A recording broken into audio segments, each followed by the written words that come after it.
Hello and welcome again to the Writer Review. This is Eric Carruth, writer, and this week we're going to be taking a look back at the 1987 romantic comedy drama titled Broadcast News. Now, Broadcast News runs for 2 hours and 13 minutes long. It was directed, produced, and written by James L. Brooks, who, of course, has spent many years directing many prime time shows, TV sitcoms. Some of his most notable ones include the Mary Tyler Moore Show, a couple of spin-off shows, including Rhoda and Lou Grant. He also directed the TV series Taxi. So, the guy has been around a long time, especially in the TV medium. But now we come to 1987, and he has made the smooth transition from TV sitcoms to big screen movies. And Broadcast News is truly one of his many pinpoint movies. This movie actually had gotten several Oscar nominees, especially from the three leading roles. And it definitely does take a satirical, but somehow maybe ahead of its time, and maybe even a somehow realistic approach of how we look at the news, how we view the news, and what the news feeds to us. I mean, some of it might come off as sincere, and sometimes it might not always necessarily come off as flattering, but I think it really actually delivers quite strongly in realism. All right, the score was done by Bill Conti, the cinematography by Michael Ballhaus, and it was edited by Richard Marx. And I don't mean the singer-composer Richard Marx, I will be right here waiting for you. No, not that Richard Marx. Not Marx, but Marks. Okay, the stars in the movie are William Hurt, Albert Brooks, Holly Hunter. We also have Robert Prosky, Lois Childs. We also have a young Joan Cusack, Peter Bax. Let me put some light on here. We also have Christian Clemenson. We also have a very small role from Jack Nicholson. Let's see, we also have Leo Burmester, Marita Geraghty, Glen Roven, Marc Shaiman, John Cusack in one of his more earlier adult-themed roles. He's kind of breaking away from being a teenager to a more mature adult role here. Very small role in this one. And also Gennie James. So, back in the 1970s, when television was becoming more prominent in the family home compared to the 1950s and 1960s, at one time it was basically very few households actually had a television. But by the time you get to the 1970s, practically almost every home had a TV. Movie and television directors were getting invested and inspired to use this platform as a way to create original and insightful movies based off activities not necessarily of what we're exposed to as a viewer, but what was happening behind the scenes. Sure, we could often, tend to overlook at like what's happening in front of us. But do we ever sometimes stop to wonder what kind of activities happen behind the camera? Like, what are the producers doing? What is the director doing? The screenwriter? We actually get a bit of a glance of what you see in the newsroom. We get a little bit of a bird's eye view of that in 1976 when Sidney Lumet and Patty Chayefsky gave us the Academy Award-winning classic Network. Broadcast News is in many ways like a pet project to writer, director, and producer James L. Brooks, who took this project as a way to satirize while unapologetically revealing the grim realities of what goes on in the newsroom studio, while also creating a bit of a romantic triangle atmosphere to keep the narrative flowing. Of course, as I mentioned before Brooks's meteoric rise to cinematic fame, he actually served once as a copy boy in newsroom editorials, and then he wrote for radio, and then he launched his career directing television-based situation programs like The Mary Tyler Moore Show in the early 70s, and then in the late 70s, Lou Grant. And this is truly an individual who actually has the rights and the justification to produce and direct movies like these, being that he's been through it all, telling a story without any kind of biases, and exposing truths that may or may not necessarily be deemed as flattery. The characters he created are those that he's seen during his many decades working in the media and had dealt with hard as nails news producers, sort of like a Jane Craig played by Holly Hunter, who looks sharp when being professional, especially in the tough situations, but in private she can be known to cry out here and then. I mean, the hours are grueling, the pressure is overwhelming. I mean, you can barely really ever have a minute of sleep. Sometimes you might even be getting a call like as early as 3 in the morning. You'll probably get maybe 5 minutes of sleep, and then all of a sudden, it's like you have to head down to the station. A news breaking moment has just occurred. I mean, you don't get any real fucking breaks here. You are pretty much on the spot all the time. You practically eat, breathe, and sleep the news. There's really hardly ever a minute of relaxation. This is far from a cushy job. You want a cushy job? Look somewhere else. Because when you're in the newsroom, if you're looking for a cushy job there, forget it! You're not going to find it there.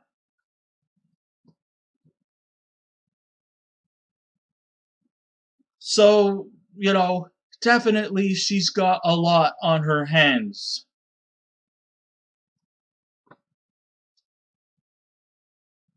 So, while aware of deadlines and keeping the news fresh and believable, Jane keeps her working clock within eye's reach, but is oblivious to the fact that at 30 years old, her chances of settling in marriage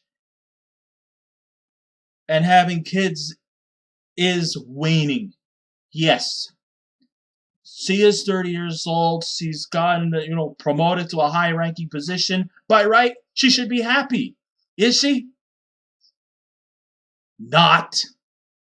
She is really actually very frustrated, very depressed, and very overwhelmed. Sometimes she even might come to the point where she breaks down and said, "What the fuck have I gotten myself into?" That's just exactly the pressures and the stresses that she is enduring. I mean, I know this was the career path she chose. I mean, she's a journalist.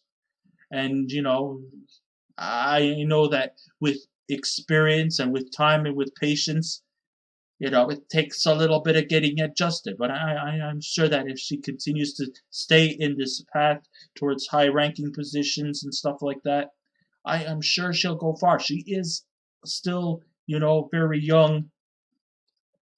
And, some people who have been in the news business for a long, long time probably have never experienced being in the position that she's in right now. So, you got to give hats off to her. But still, it's actually a believable position that she's in. while a lot of characters in movies who take this position are actually like on cloud nine. They're happy, they're giddy, they're all excited about it. Not her. She feels a lot of stress and a lot of pressure in taking up a high position at a relatively young age. You know?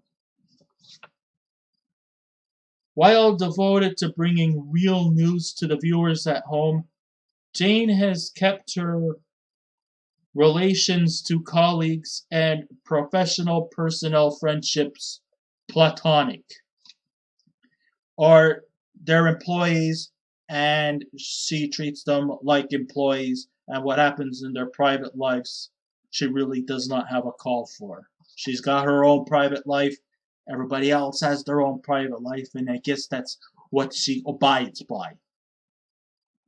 But that is until she meets with Tom Grunick, played by William Hurt, who's a handsome young rookie newscaster who seems confident in front of the cameras, but uses the newsroom as a platform to gain celebrity-like status, much to the chagrin of Jane, but still guides him through his news broadcasts like a babysitter.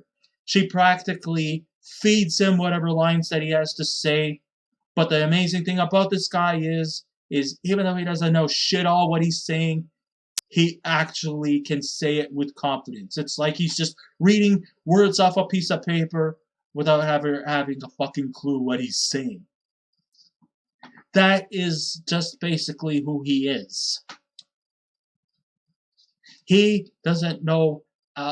He doesn't know what he is talking about. So basically, Jane is just telling him what to say without having the foggiest of what it all means. Basically, he got hired pretty much for his looks, and if not, nothing more.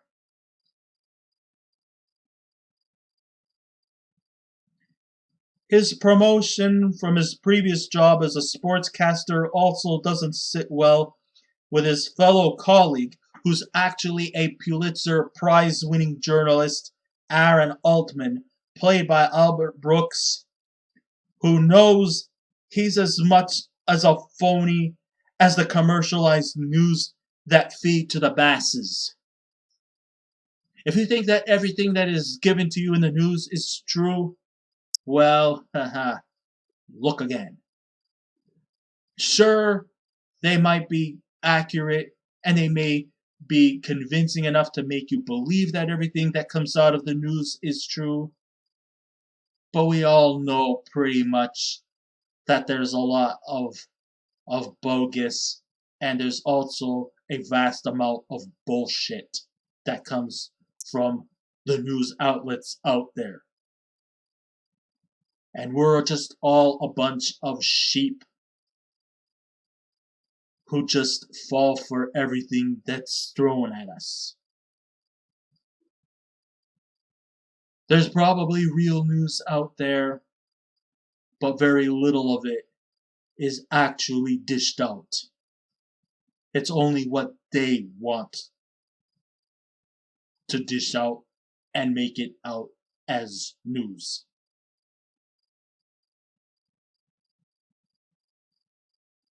Tom may have the looks and the confidence needed for the ratings in major newsroom outlets to go up, which seems to be all they mostly care about, over those who actually know what's going on in the world we live in.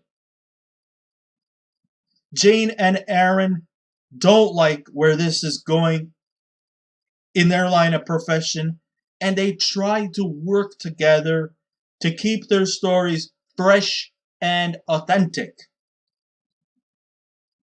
Because of their shared interests, Aaron suddenly feels smitten for Jane, but Jane only just wants to remain friends. Because in her line of profession, she has no time for relationships. She's always on the go. And nothing else should stand between her. or could stand between her.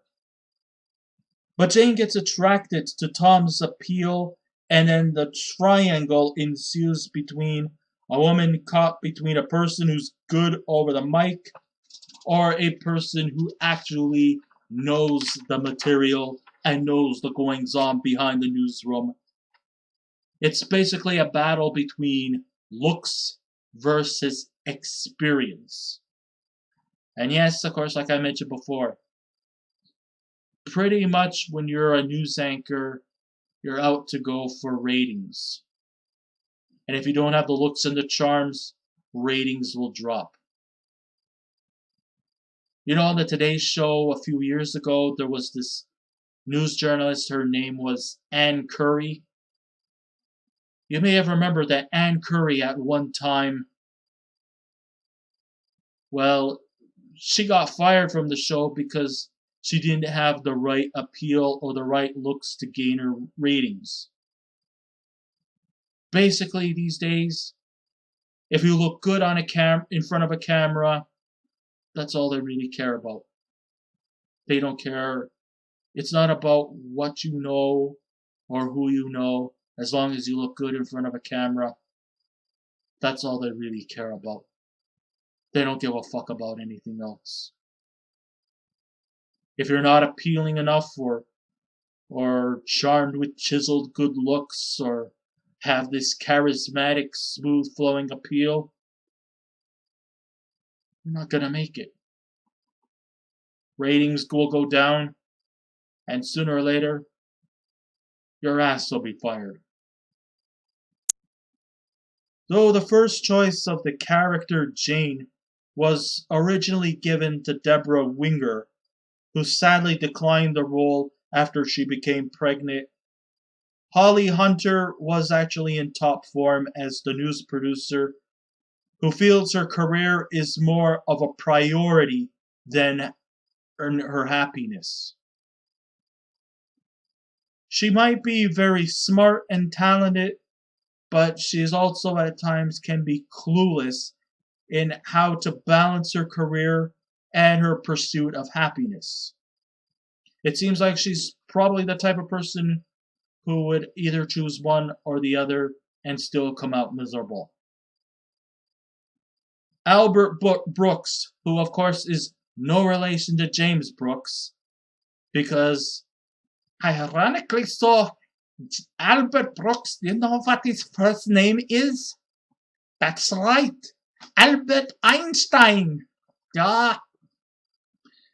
Yes, he's equally riveting as a man who's struggling to make it big in the news world, but fears his job is in jeopardy due to tax cuts, which will leave people laid off. And even he is also in a no safe territory. He also has the fear that he could be one of those potential victims to get laid off. So he's definitely under a lot of stress. His failed efforts to anchor a weekend news program is a sign as big and as important this Washington, D.C. based bureau claims itself to be are just shallow corporate hacks propped up by propaganda media moguls, and he can find other outlets who will appreciate him more, even if they're more low-key in coverage and payment. I mean, the guy has experience, so he could probably easily be hired into other news media room outlets. And even though maybe the pay won't be as handsome as the Washington, D.C. bureau that he works for, still, I guess if he can find a place where he's more respected for who he is as a news journalist, then, we kind of wish him the best of luck. I mean, there's some ways that you can feel sympathetic for him about, but of course, he also comes across as being a bit cynical, judgmental, and easily quite world observant in his demeanor. And of course, like I say, this guy, he might come across as being, a bit cocky and condescending, but also at the same time, he also is very weary, worrisome, and sometimes fears that the newsroom is not the same as probably what it was like in the 60s and 70s, giving direct news without, trying to polish off the news anchors like as if they're like glorified celebrities, like a Dan Rather or a Tom Brokaw or a Peter Jennings. Sure, these guys had kind of reached a bit of celebrity status, but basically, to tell the news, you guys might be in front of a camera, but you're not celebrities. You're not going to have your star on the Walk of Fame. Maybe you might be inducted into the Broadcasters Hall of Fame, but that doesn't necessarily mean you're a Hollywood star. Sure, you'll probably get press about you, you'll probably get exploited for some kind of allegations that might put you into the annals of celebrity status, but in the end, you're working for the news. And nothing more. You probably might get a few cameo appearances in movies, and you probably might get some movie deals, but in the end, you're a journalist, top priority. Not a celebrity. But somehow the news outlets sometimes makes you think that these news journalists, like over at CNN or MSNBC, they're pretty much almost all propped up, almost like as though they were celebrities. And personally, I think that's bullshit. And some of them even, of course, break away and also host their own shows, like, Anderson Cooper, Maury Povich, they all had started in the newsroom. Hey, Alex Trebek, long before he hosted Jeopardy, he was also working for CBC News. So even though the platform, oh man, I forgot to mention, Pat Sajak used to be a weather reporter. Imagine that. Now, he's been, for the past 40 plus years, he's been the host of Wheel of Fortune. So even though the platform might have some subtle comedic moments, I actually find it refreshing to have a few lighter moments too, as Joan Cusack provides some light humor in a memorable scene where she hurriedly runs into the traffic of the newsroom to get a tape and take it to get it in air in just mere seconds. Of course, her life depends on it. I mean, she's going to have to either hurry fast, get it done, or you never know, she could probably be looking for another job. Fortunately, she saved her hide in just a matter of seconds. How ironic is that? But it still plays off for some good comic effect. Jack Nicholson actually pays a visit in a cameo unpaid performance as a retired anchorman who doesn't care about the financial cuts. He's just more concerned about collecting his severance pay and getting the fuck out so that he can go work on Witches of Eastwick. Yep, so it was actually pretty cool to see Jack Nicholson playing off a very small, maybe not necessarily a memorable performance, but hey, it's still good to see good old Jack even just show up for a little visit. And his cameo appearance does bring some little levels of importance. And even in that small cameo appearance, he still manages to be a little bit of a scene stealer there too. Just goes to show you just how dynamic Jack is. No matter what role you throw at him, big role, small role, he'll always be there to steal a scene here and there. So like his previous work from 4 years ago with Terms of Endearment, which is where, of course, James L. Brooks introduced himself to Jack Nicholson. I think Nicholson was nominated for an Oscar. I think he was in Best Supporting Actor.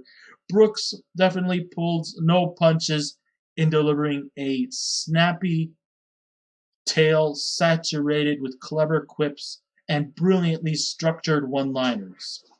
So when a longtime employee gets the news about the budget cuts and that their time is up, a top hot executive asks his employee, "Is there anything I can do for you?" And the employee responds harsh but understandably, "I hope you die soon." Yes, the cynical humor is really, really in full gear. So, under all the drama with the romantic subplots between the employees, broadcast news is truly a poignant and well performed take, a satire on the happenings behind the camera, and gives us an ambitious and truthful understanding about the newsroom, on what it dishes out to their audience and who they choose to represent them when it comes to ratings.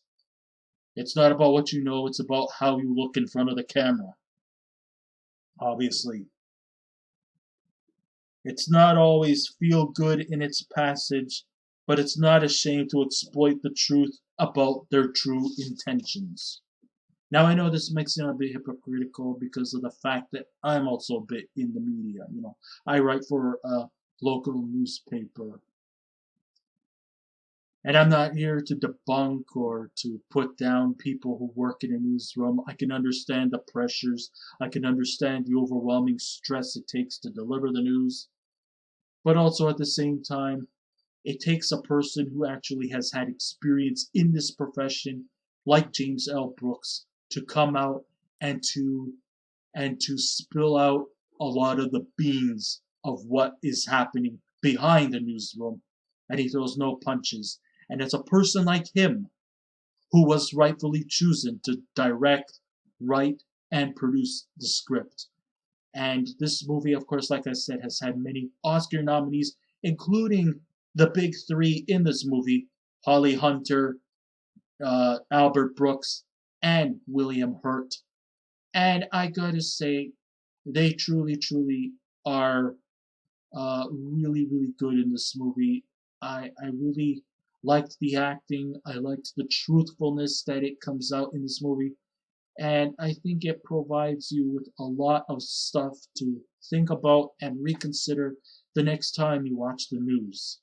I'm not saying that everything that comes out of the news is phony baloney, but, sometimes you've got to sort of realize that almost not everything that comes out of the news is always accurate in its details. There is a lot of bias, and a lot of times it's very, very one-sided. Anything that they could think of that is news, they will put it on. Sometimes they might even be not unnecessary fluff, and a lot of it can also even be just inaccurate bullshit. But no matter what,